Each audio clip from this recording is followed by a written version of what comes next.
As affordability becomes harder to manage during the cost of living crisis, gambling is becoming an attractive option for some.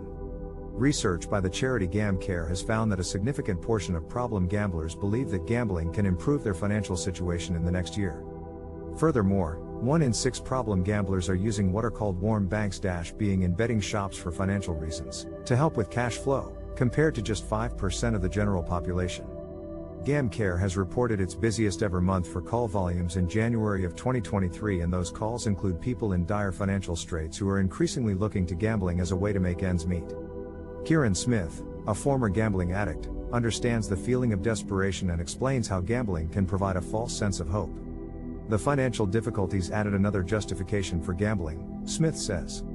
It was out of desperation. I saw gambling as the only opportunity to provide a short-term financial fix.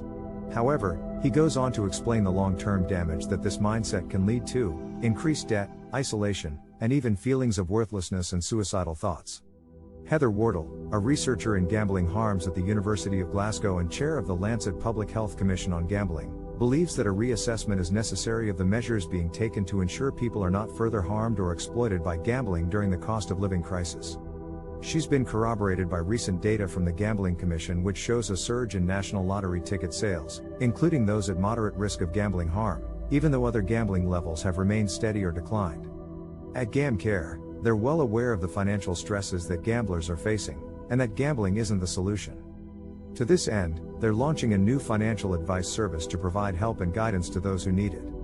Chief Executive Officer Anna Hemmings knows that the cost of living crisis is especially taxing for gambling addicts, saying gambling addictions can severely impact a person's mental, physical, and financial well-being, compounding the stress of rising costs of living.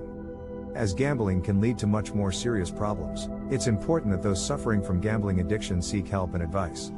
Organizations like GamCare can provide support by way of financial advice services, counseling, and group therapies. Gambling should never be used as a way to solve short-term financial issues, as it can often lead to long-term consequences.